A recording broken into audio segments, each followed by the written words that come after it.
This DJNTV show is sponsored by DJ Event Planner, Electra Voice, DJ Trivia and DJ Bingo, ProX Direct, NLFX Pro, Promo Only, Odyssey Cases, Perfect Portals, JMOZ Lighting, Instant DJ Requests, and our DJNTV Insiders. This is John Young from DJNTV. Thanks for watching. Hello, everybody, and welcome to the Tuesday Night Music Show. Now, not that any of you would know it, but we were at Expo last week. So we weren't recording a show. We were doing Expo things, which we'll talk about a little later on the show. I think we aired our Hanukkah special last week. Yeah, we probably did. If I'm not mistaken. He's going to have to tighten it up because he's running out of material. So, they might actually see this next week. Pop music and a dreidel. I think that was the topic. If I didn't catch it, I was at the bar. Yeah. Mm-hmm. Yeah. There's a lot of stuff to talk about that I want to talk about on this show. But I wanted to bring something up that we didn't get a chance to talk about last week. And that's Olivia NewtonJohn. Oh, yeah. Being the music show, I think it's worth a mention. Sure. Yep. So, in the mobile DJ world, the only two songs that you're probably even kind of thinking about are the songs from Grease, Summer Nights, and You're the One That I Want. Mm-hmm. Hopelessly Devoted to You. Well, that's a great song, but as far as mobile DJs are concerned, they're probably only thinking about those two. Right. Man, I was there. Okay, Jay was there. Howie was there when this was happening. Yep. And I remember my mother would have Olivia NewtonJohn songs on the radio. And I had no concept of what she looked like or anything else because there were no music videos back then. I mean, unless you were watching the Tonight Show or the Midnight Special, which I probably wasn't doing at, 6 or 7 years old, you didn't have any concept of what these people look like. Yep. So I was hearing songs like, Have You Ever Been Mellow? Please, Mr. Please. Things like that. She started out as a country artist, and those songs, I believe, were crossover tracks. I Honestly Love You. I think that was a country song. Yeah. Like I've said before, it was so good it couldn't just be country. And it's not thought of as a country song. It's thought of as a pop song. Yep. But I believe that it was initially a country song because she was initially a country artist. Yeah. True. First album in, I think, 72 or something like that. First hit in 73. And her last hit, I think it was probably either 83 or 84 with Twist of Fate from Two of a Kind. Anyway, Grease popped, right? So we all saw her in Grease. Yeah. For me, all right, and I don't know how you guys feel about this, but for me, Olivia Newton-John happened after Grease. That's when I started paying attention. Because of the TNT? Was it, or not TNT? What was the album that she was all decked out on? Totally Hot? Yeah. Yeah, that had a little more love on it, which was a banger. Yeah. It was, I for some reason I always put TNT, which was the Tanya Tucker one, when she went from like straight lace white country to this black leather look. Uh-huh. Kind of thing. Yeah, Totally Hot, I believe, was the name of the album. She's kind of leaning up against something. Yeah. That all of a sudden she's like this pop artist. And she's getting better tracks. Yeah. And my God, on that you really Benatar look. And took before that Pat on. Benatar. I mean, she was before a lot of these people. That's right. Somebody had mentioned how her sound reminded them of ABBA, and I'm thinking to myself, ABBA didn't come out till 76. or something like that. Yeah, Mid they 70s. won Eurovision. Yeah. Right. And maybe Yeah. that was 74. But anyway, she's 72, Yeah. 73. So she's You're right, before it ABBA. was after. Yeah, You're she right. was before ABBA. So maybe ABBA sounded like her. Yeah. You know. Exactly. Yeah, that's The influence came from there. Sure. But yeah, there were a lot of really good tracks. I mean, I think most people are thinking about either Grease or Physical. Xanadu. I don't know that they're thinking about Xanadu, but Xanadu's really good. Now that was a song written by Jeff Lynne from ELO. yes. Whoa. But I mean, it's hard to. I don't know that people like us, unlike us, consider the writer. Like, I still shock people when I say Frank Sinatra never wrote a song, and they look at me like, "Oh yeah, he had tons of them." I'm like, he No. never wrote a song. He's saying the Great American Song Catalog written by Cole Porter for the most part. Geddy Lee never wrote a lyric. Elvis too. Elvis never wrote a song in his life. Oh, that was right. Neil Peart with Rush, wasn't Wrote it? all of the lyrics. Yeah, the drummer. The lead Yeah. singer of Squeeze, Difford and Tilbrook, Chris Tilbrook, the blonde who sang everything except Cool for Cats, he never wrote any of those lyrics. He only wrote the music. I don't know that Olivia Newton-John wrote anything that we heard, but I don't know if she did or didn't. well, I think she did write some personal things. I remember I had a copy of Physical in 45 because I had to have a copy of Physical when it came out. Sure. And if I remember correctly, the flip side was called The Promise the Dolphin Song because she was into animal rights. Yeah, she I wrote kind of think she might have wrote that She wrote that. Probably did. She did. or something like that. But Yeah. she didn't write Physical, I don't believe. Maybe she did, and I'm way off on this. Right. But tons of great tracks. Magic is a wonderful track. Wonderful track. Yeah. And by the way, I'm going to go back to Xanadu for a minute. Anybody who says, well, people don't think about the songwriters, listen to Xanadu and try to not think of it as a Jeff Lynne ELO track. You and I do. But I No, but I mean think there's anybody. A big segment of society that hears a song and doesn't stop to say, hey, that was written by. Yeah, it's I do. of Jeff Lynne I mean, in a good way. Jimmy Webb songs, MacArthur Park and 3/4 of everything Glenn Campbell did. And you see similarities. Yeah. You hear things that are like, oh, I know that style. There was another album that she did, and I can't remember the name of it, but one of the big tracks on it was called Heart Attack. Remember that one?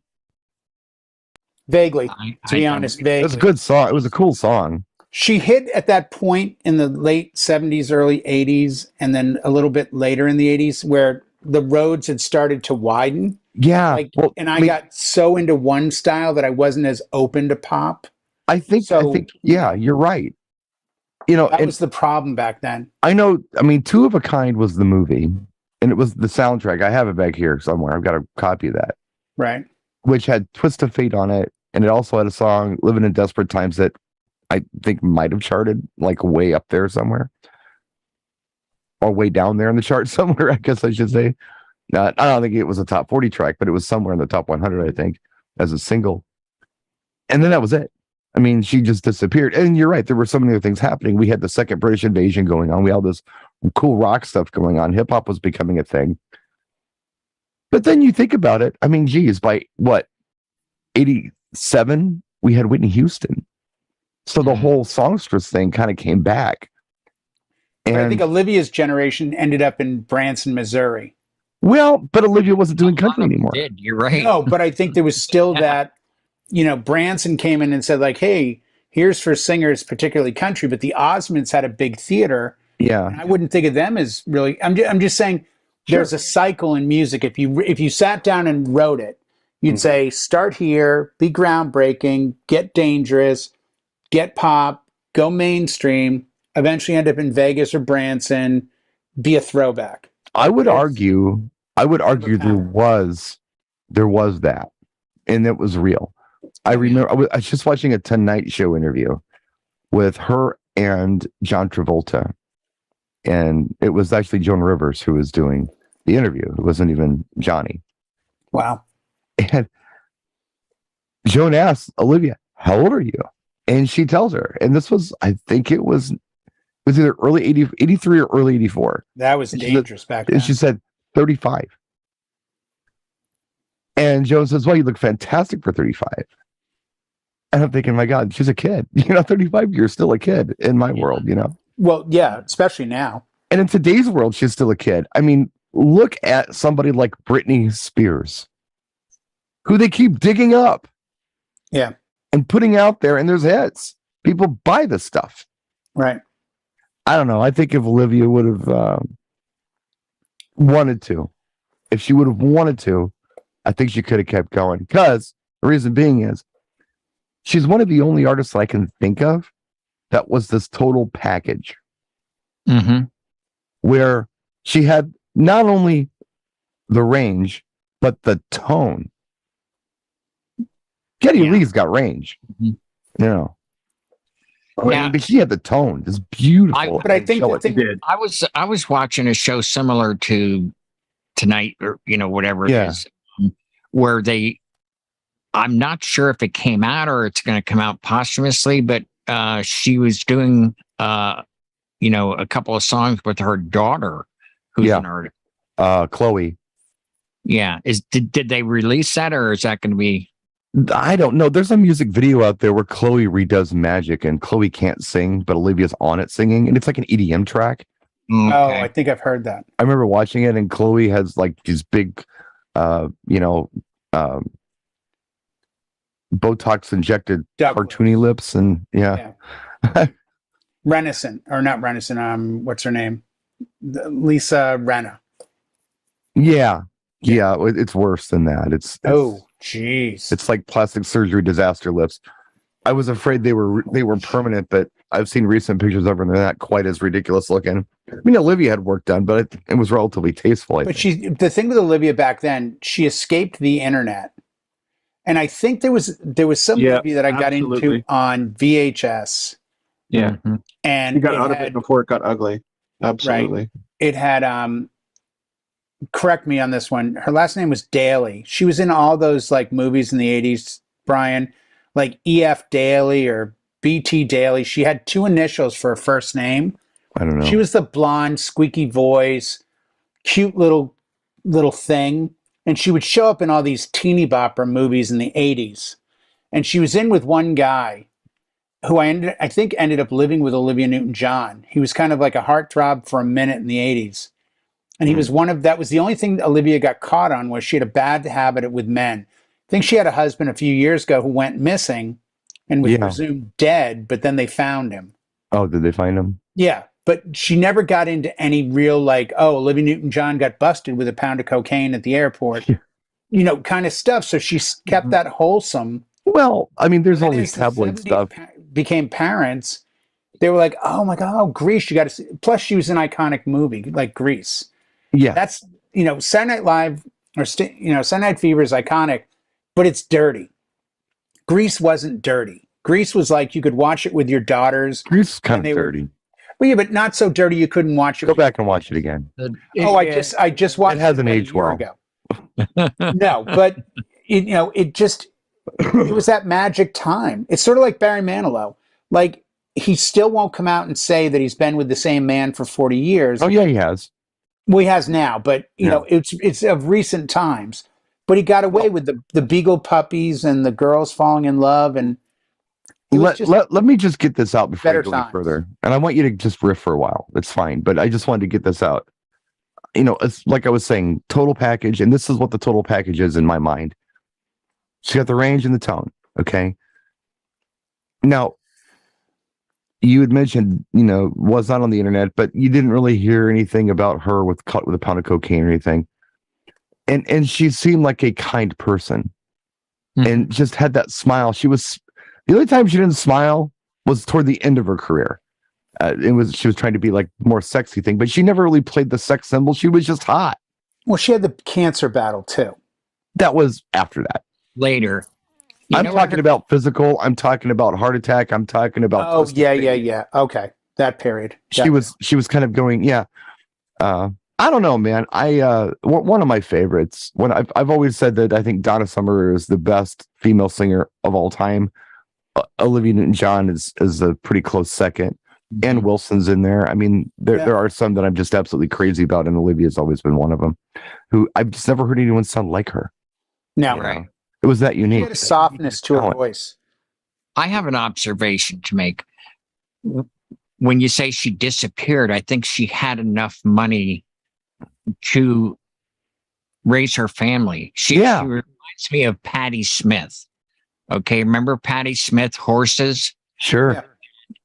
She was huge. She was huge on the punk scene, but when she had kids, she disappeared. Really.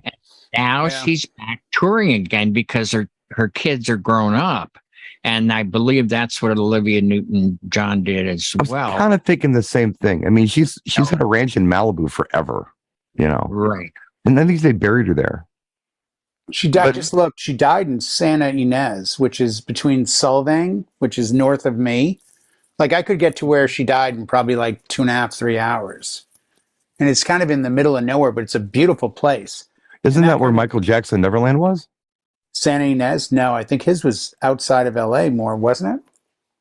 I don't know. Let me But look he that. was San Ynez. It could have been. Wow.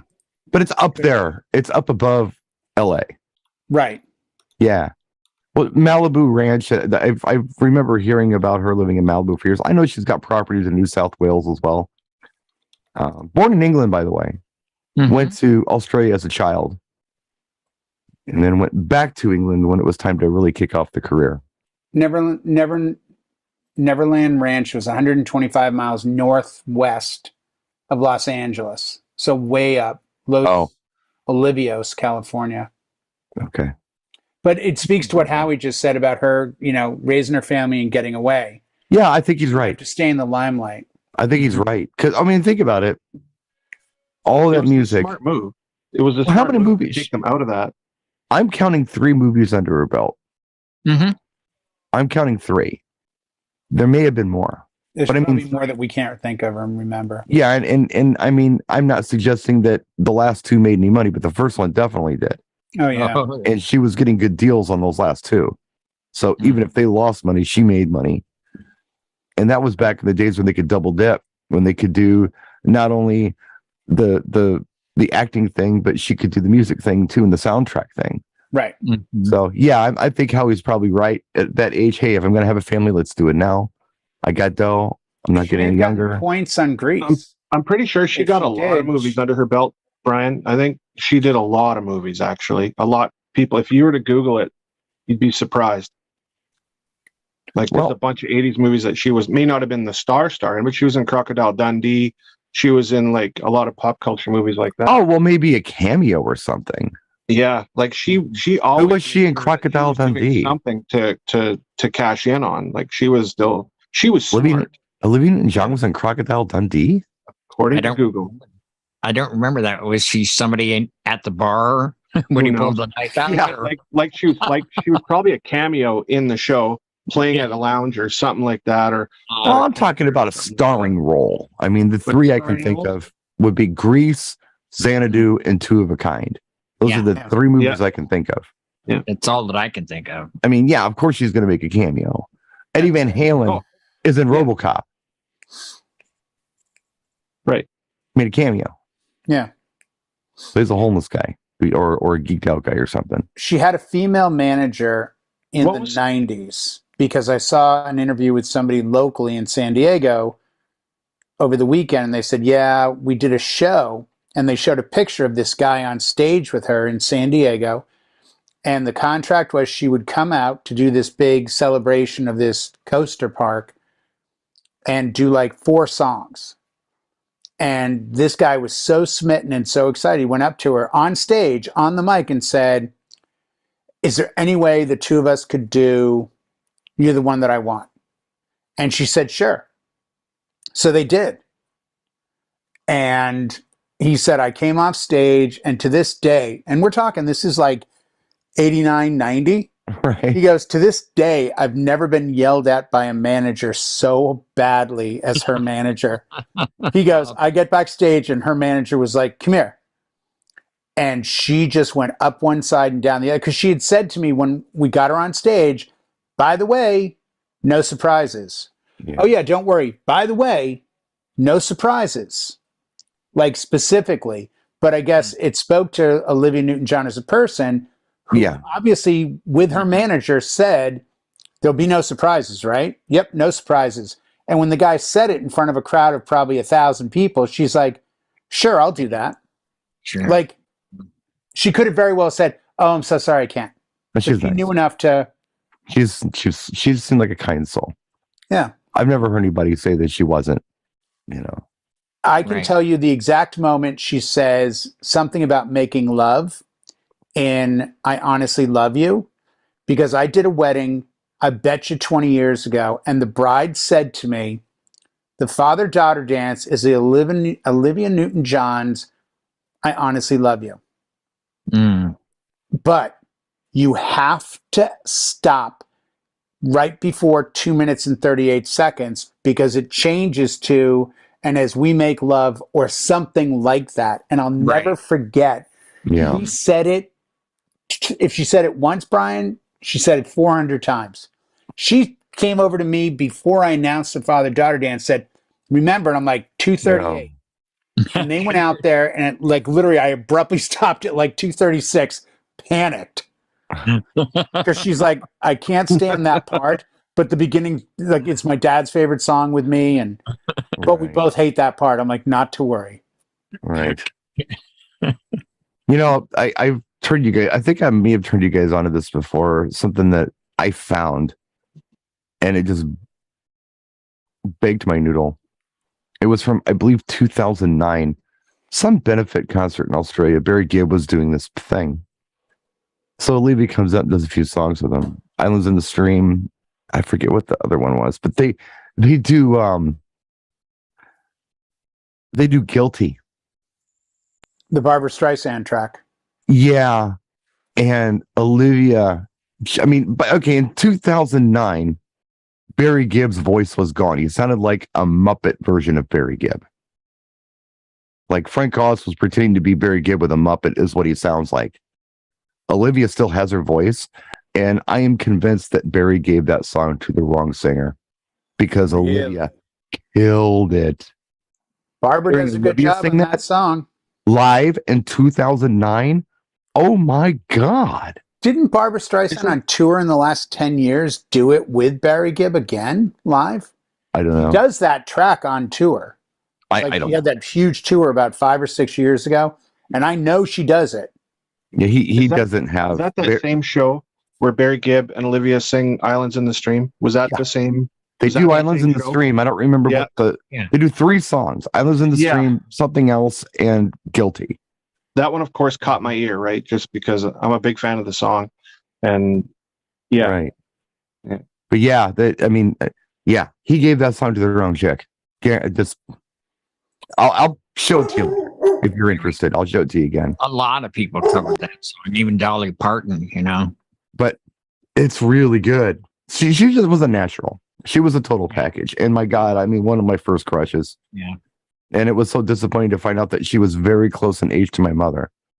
You know, like within like 8 years. And I'm like, that's weird, but it doesn't matter. Look at her. Jesus.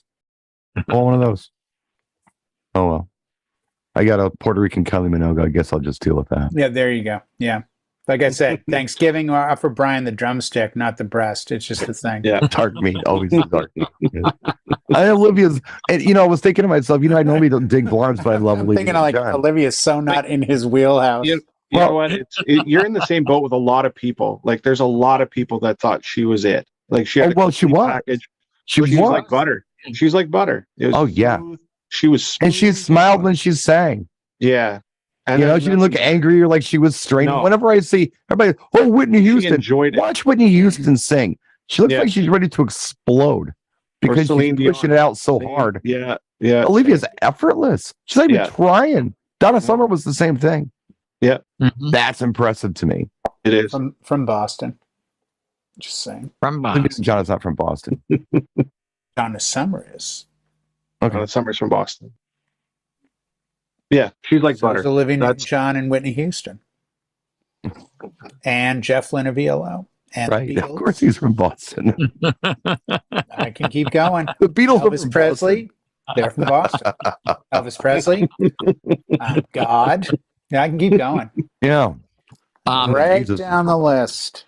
What about John Wick? Is John Wick from Boston? Boston. And Yes. that's why Keanu Reeves from Boston.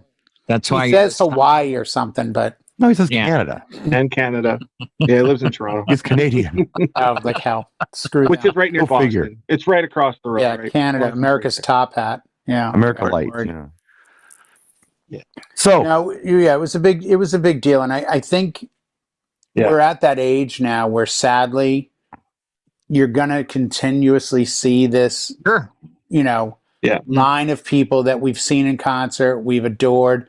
it normally And doesn't we're the last. affect We me. might be some of the last generations to have these kind of feelings. I don't know. I mean, Well, I put it this way, I've got an incredible 20-year-old and 16-year-old here.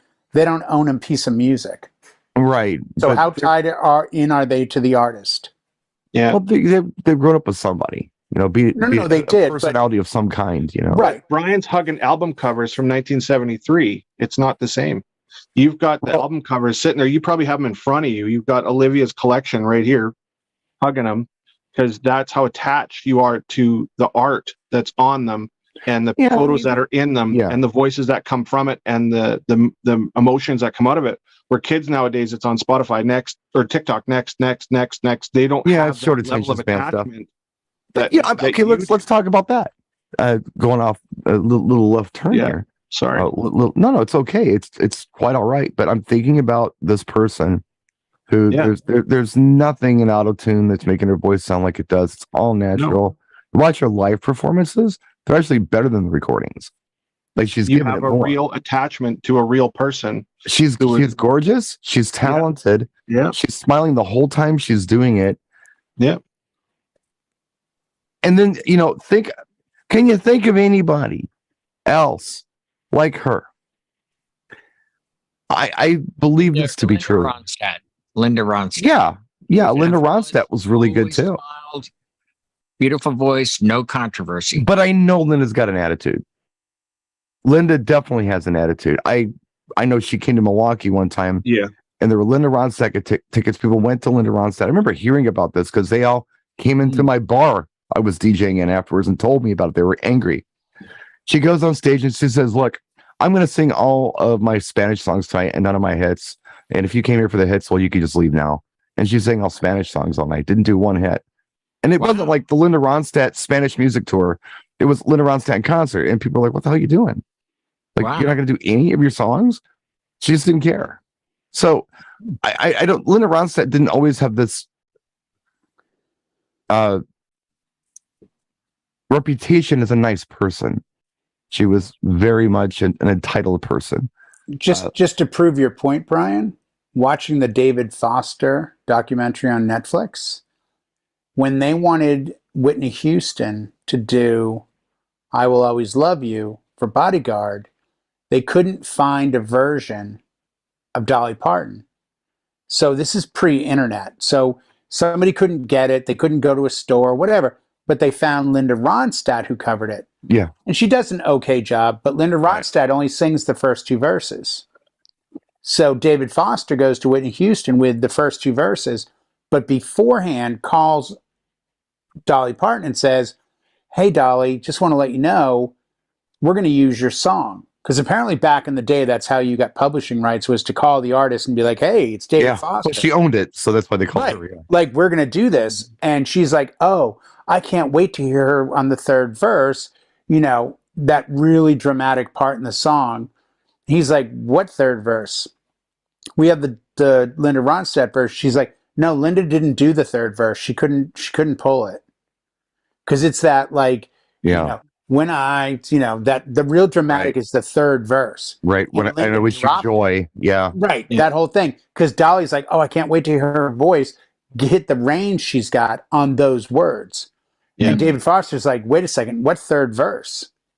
So they ended up sending David Foster the Dolly Parton version, which is the one, because he called Clive Davis and said, no, I think we're going to do this song instead. And Clive's like, "I think it's a mistake." And David Foster went off. And he said to David Foster, "You know what? Why don't we end the call now before one of us says something the other one might regret?" Oh. Realizing full well that if Clive said no, Whitney couldn't do it. There was no getting around Clive Davis. Can you even imagine, though, those two on a phone, like arguing over a song? But it's that whole thing that Linda didn't even do the best verse of the song. I want to go put it out. I want to go back to Aaron's point when he was talking about TikTok, because we kind of got sidetracked on that one. Yeah, TikTok videos are short, but I know this. I think everyone knows it, whether they've articulated it or not, or they acknowledge that they know it. But almost everything out there right now, musically, has this element to it where, hey, I can do it, you can do it too. It's relatable things. The artists are relatable. They look like everybody. They dress like everybody. They sound like everybody. And it's like an anything is possible kind of thing. When I was a kid, I remember watching this new Mickey Mouse Club on TV, and it might have only been an LA thing because, I was there in LA. But the kids pissed me off because they were so freaking talented. And they were on TV and they were dancing and singing, and I knew I could never dance and sing and get on TV. So I'm like, you know what? I'm out. I'm just not that talented. Now you're talking about Britney Spears again. Well, look, Britney Spears was every chick. Yeah. Absolutely every chick. Christina I don't think her Aguilera. voice was amazing. Yeah. It was okay. Yeah, Timberlake, Justin is in there. It was competent. But yeah, back in those days, the cream, it was this cream that you saw. This amazing talent got attention. And stuff like we're doing right now gets no attention back then. It's this amateur crap. Who cares about this stuff? You got to be professional to get all the that. attention. Star Search, American Idol. Absolutely. They take, and I hate all three. So people get mad at me when I say it. I don't care. You want to be famous? Go to a bar, get a guitar, get a microphone, and put it out there. No, and I if that really like doesn't punk. work. Not in that order, though, right? I like punk. I like amateur. I like to see what the average person does. Dues. But there needs to be a bar set by someone, you would think. I mean, Prince did it. Michael Jackson did it. George Michael did it. Yeah, but Metallica did it. Eddie they Van may not Halen have did ever it. passed through. Look at some of the big. Dave Grohl goes off about this, and he's always saying, like, I guarantee if the Foo Fighters showed up to any talent show, we never would have made it. Yeah. If we allowed somebody else to make our career, we wouldn't have done it. He goes, if you want a career in music, you need to go play for people. People either like you or don't. When you find the people that like you, play for them more. Then come back to their town. Right now we have that instant. We have that instant worldwide recognition. You get the Carrie Underwood, the people like that make those shows, and 8 million people a night watch it, and bang, she's famous. Within a year, she's got a record deal and she's got stuff out. Well, this is kind of why TikTok doesn't surprise me, because nothing out there is so amazing that you want to watch it for more than a few seconds. Music has become that commodity. That's a good point. But that it's become a commodity that they promote. Chris Cox said it in the show Howie was in with me. Yeah. Chris Cox said when they asked him, Carrie Vance goes, doing a lot of remixes? He's like, no, labels aren't putting money into remixes. They're going to TikTok. Yeah. They'd rather go and find influencers on TikTok that have 8 million followers and say, hey, would you mind playing this 30-second snippet of this track by a band no one's ever heard of? Because we want it to go viral. We want that notoriety. I find this really odd that they're 30-second clips, but they have a chart, a TikTok chart. Right. That's kind of weird to me. Well, I think Spotify has taken it out of the hands of Billboard, out of the hands of sales, and out of the hands of labels, and made it that any idiot can go in and say, I could go in right now and say, hey, the Tuesday night show with Brian, Jay, and Howie, here's our chart. And every week there's going to be music that goes on it. And eventually somebody's going to hear something and go, I like that song. Let me add that to because again, you don't own it. So adding 1 million playlists. I mean, you ever go to YouTube and look at the videos you've liked and you go to the like section? Hate it when he does. Boom. There's 8,000 likes. It's like, that's what it's become. It's become. And officially, I want to the people buy the people commodity that they run. If you like a song, or if you like a band, if you like an artist, please go to iTunes and buy the song. Pay the $1.29, pay the 99 cents, please. It goes a long way. Well, those guys that do all the streaming, I just want to say it because it's like, I know a lot of artists. You all do. We all do. And you know what? The craft is going to die if it's not supported properly. Well, I think there's a couple ways to look at that, and I don't know if I'm right or I'm wrong, but I would just think that if you're really serious about making money at this, and you're serious about what you're doing as a craft, you're going to push. The person I'm thinking of is Lady Gaga, who was serious about it. She was talented, just fantastic writer, fantastic musician. Yeah, fantastic stage presence, but she put herself out there. She wasn't lazy. Howie remembers her dragging keyboards in a New York cafe. Yeah, before she hit. Put her as today's T-shirt. Olivia Newton-John. Brian, would you go there? Would you say, if you had to find Olivia Newton-John in 2022, are you saying it's Lady Gaga? She worked her butt off. No, I'm just saying that today, as an artist, you have to want it.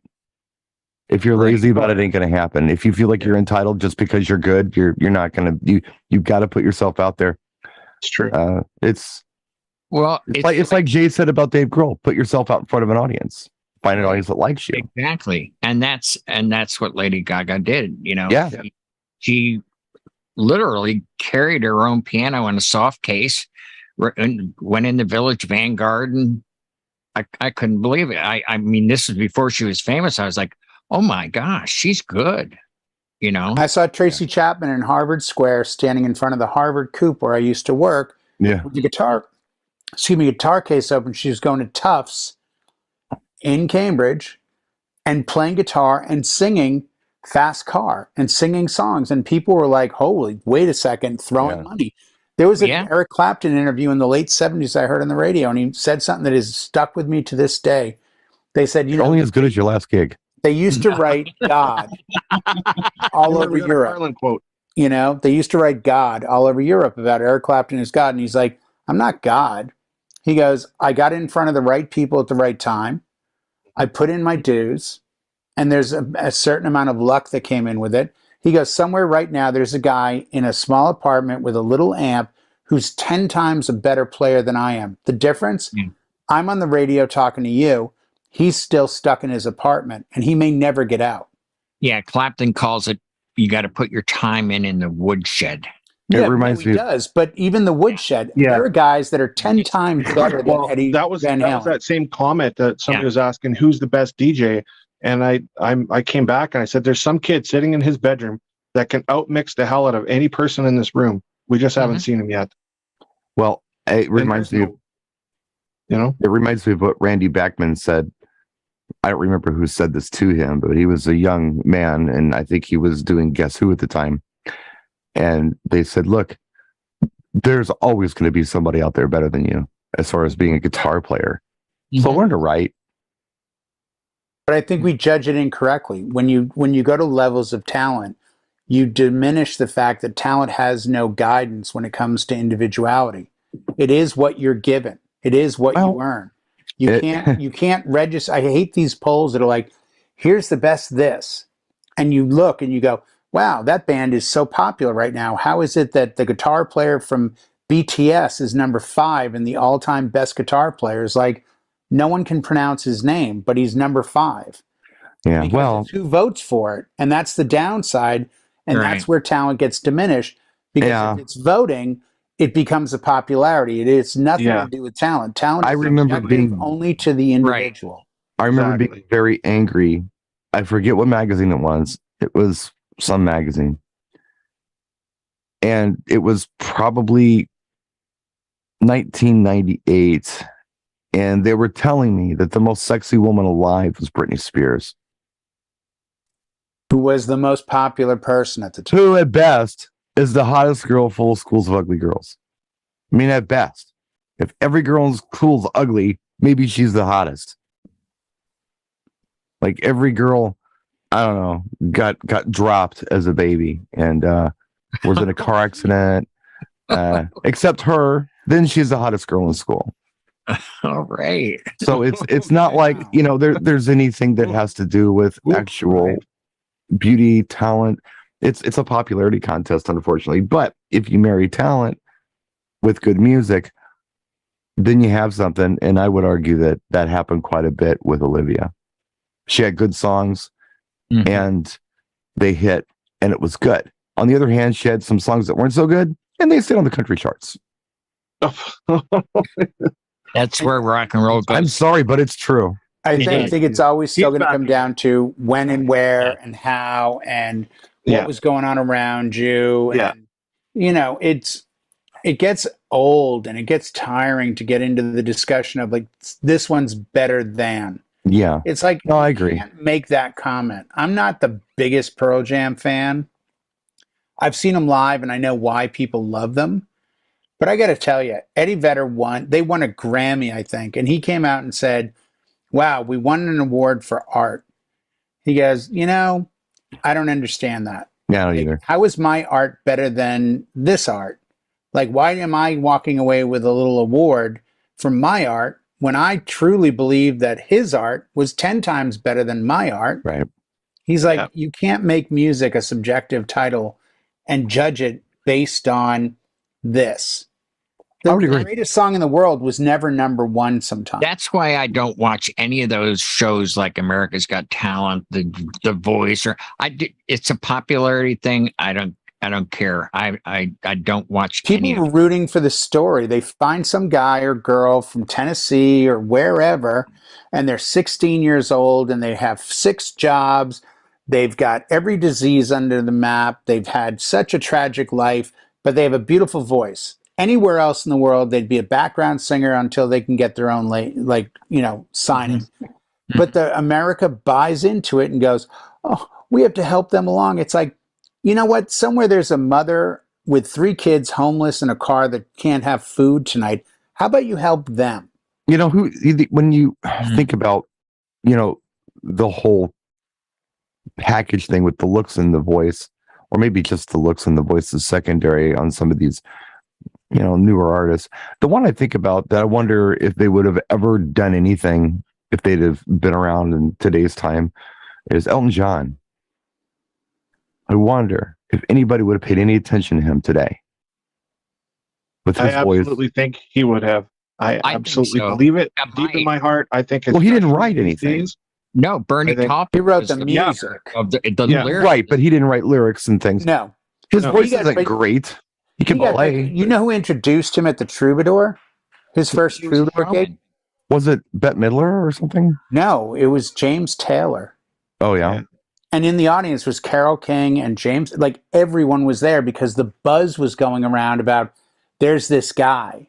Yeah. And he did the Troubadour gig that changed his career because everyone in LA was there. And within 2 years, he sold out Dodger Stadium. Yeah, he stood out. Because, you know, the people that controlled the music industry understood his talent. There is no music industry right now. I mean, you know, there are CEOs and presidents of labels, but who cares?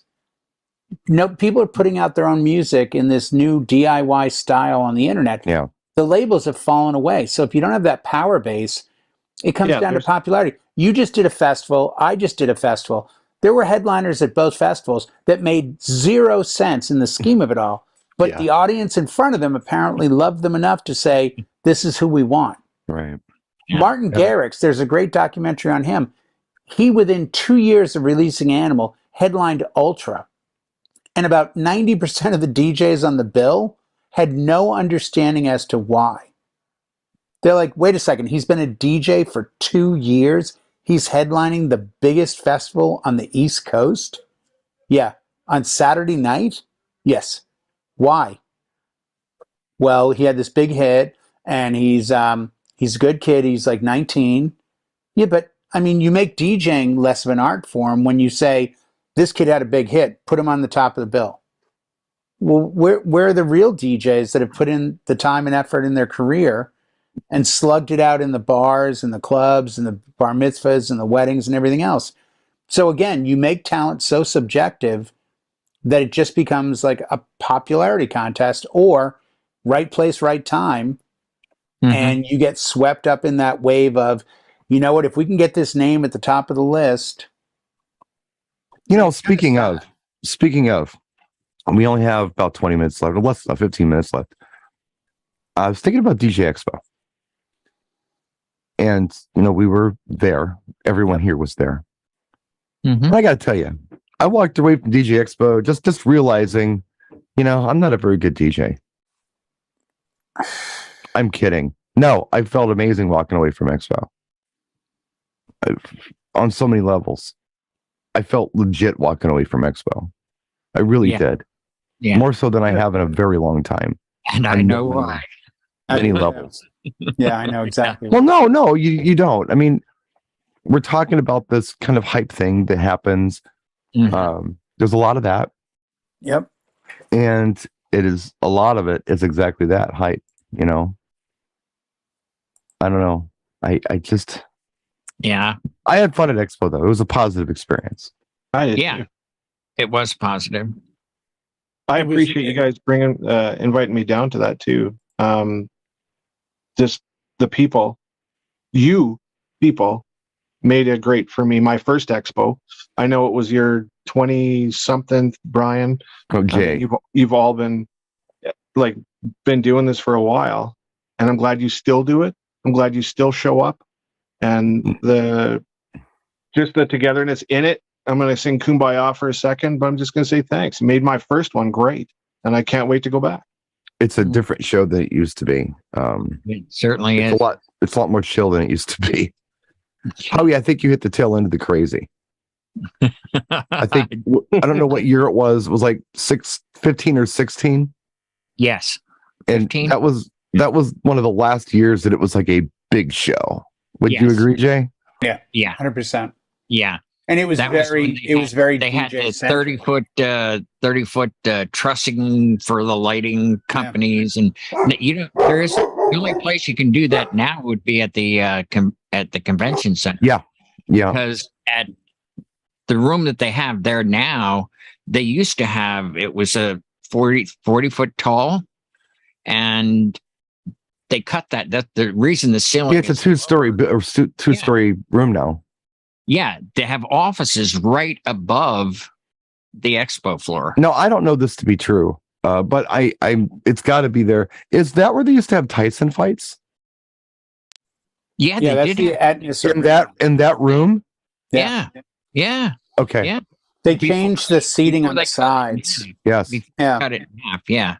And it's like one of the problems we had was we brought the gear in for stage, and I'm like, why is the stage so big? And one of the union guys was like, oh, they didn't strike from Sunday or Saturday. And I'm like, what was Saturday? They're like, Alicia Keys. Yeah. So the physical stage, because at the end of Expo, you guys were all gone. I was still there. They struck the stage. I don't know what their next event was, but they took the entire stage down. I was like, and they thought it would help our event. Normally you have that whole Times Square area. Sounds lazy to me. And the stairs go up to the front stage. The stairs went up to like 6 panels back because I had to go on stage on Monday, and I'm like, this is huge. Why is this so big? Like, oh, we left Alicia's stage up. I'm like, oh, that was a mistake. Like, we kind of need that 40 or 50 feet to get people to come down to see the artist, but I guess never mind. It used to be very DJs coming in to talk about gear, coming in to talk about, I had people talking to me about NFTs. I had people talking to me about how they're buying this and that, and they're expanding their photo booth. I couldn't, dude, photo booths got jack, what to do with being a DJ. I don't want to go to a photo booth expo. Yeah. By the way, I did see Butterfly Ponytail there. So. Oh, you did? Yeah. Oh yeah, wandering around. I came right up to me, said, "So good to see you. Want to thank you." Oh no, he didn't. Oh, yeah. I've never met him. Oh yeah, I let my president know. I go, you know who that is? That's the guy that runs that show who's never once said hi to me. He didn't introduce himself. Never said, I'm like, yeah. No. And when you're spending tens of thousands of dollars, it's sort of a courtesy. Like you walk through and you're like, hey, thank you so much for being here. We really appreciate the support. That's what normal people do. Complaints and grievances. You're airing them for you all to see. Get out the festival. Did I say that out loud? But it was it was a little, it was a different, okay. It was still a good vibe. It's weird though with the way we communicate on the internet, with Facebook Messenger especially, how many people would come up and be like, hey, Jay, so good to see you. I'm like, hey, man. And the disadvantage is I have a shirt that says that on it. And they don't. Their badges are always turned around. Be like, I don't know if you remember, I was here last year and I was talking about this piece of gear, and I'm like, no. I get the stares. Let's revisit. I get the weird stares where they look at me and then they whisper to somebody like, "Is that him?" I don't know. I thought like, he was taller. Maybe it's him. I mean, I don't know. Might be him. But then they come up. Are you that? Yeah, and talk. I got fantastic feedback from the show, about what's been going on my channel, and I need it because I don't get it otherwise. It's strange. You when you're face to face with somebody, it's a hell of a lot better than a comment. Oh yeah, or anything else, yeah. or an email or a message or whatever. Well, that was all the show comments that just shocked me. How many people came up and they went out of their way. Yeah, we're stopping me in hallways. Hey, Jay, just got a second? I'm John Smith. I watch you and Howie and Brian every Tuesday, man. I love the show. Yada yada yada. I'm like, oh man, thank you so much. I really appreciate that. No, what I love is that it's funny, but there's always information. There's always nuggets. There's always this. There's always that. I'm like, wow, man, I appreciate that. Thank you. Like, it's the feedback you need to hear. It's something to think about whenever you're doing a show. Hey, people really appreciate this. Let's make sure that we don't lose track of this. Especially, let's make sure we get plenty of this in there. Yeah, and we especially need that when we're, after loading a lot of gear and setting things up and all that. It's the stuff that's, not the fun stuff. Right. I don't know. It was just good. It was really good to get the feedback. I feel like the show was well attended. I do too. Yeah. I feel like it was a positive experience. Yeah, there are supply chain issues out there. Every company is experiencing them to some extent. I was pretty surprised with what Pioneer had at the show. I thought I'd see a lot less than I did see, because I know the supply chain issues here, how it filters to here, we're left with just the leftovers. We don't get a lot up here. So to see the supply that was there, I was really surprised how much Pioneer had for sale. At the retailer next door. And that's one of those industry secrets that people just don't understand. And it's sad in a lot of ways, because you've got somebody that's like, I ordered this 6 months ago, I haven't gotten it, but your retailer has it in front of me. Ouch. Yeah. And it's like, there's certain gear we did not show on purpose because it didn't make sense to say, here's this piece of gear that you loved and you can't years ago, and you can't get have. Yeah. And that's still a new reality. The XZ was back ordered to October of this year, and I saw 4 of them sitting there. Well, it's a rock and a hard place for a guy like me who does, the demos and such. Part of what I do, because there are companies out there who are ready to do something, but they don't have it. Why should I talk about a product that you have, but you don't have it? If you can't sell it, why am I talking about it? That's right. Right. So I mean, I was speaking to one particular company, and the words that came out of my mouth was, "What needs a push?" Meaning, what do you have in stock that you'd like to sell? That's what I should probably be talking about. But I gotta say, it was cool to see that kid's face. 2023. Yeah, that kid at Pioneer that got that Rev 7, that young kid. The look on that kid's face when his dad said, "Guess what? We got the last one." I mean, that kid's been in the booth for probably 3 years. Unbelievable. That kid was off the wall. And to see that kind of excitement in a young person picking up a piece of quality DJ gear, who is going to become a DJ. They're going to be playing the shows. They're going to be coming out. Like, it was inspiring. It was great to see that. So everybody had fun. That's good. It was a good show. Yeah. Fun had by all. I think the turnout will inspire next summer's show. I had probably 2 people come up to me that wanted it to go back to Harrah's, and that is the last thing any of the vendors want. Yeah, the last thing I want. No, and I like that property. And I just simply explained. I said the problem is you'll lose vendors because it's so expensive after a while of shipping people back, because there's nothing to do at Harrah's. No. It's like South Point. It has South Point to is a be great more- all-in-one. Right. There's Yep.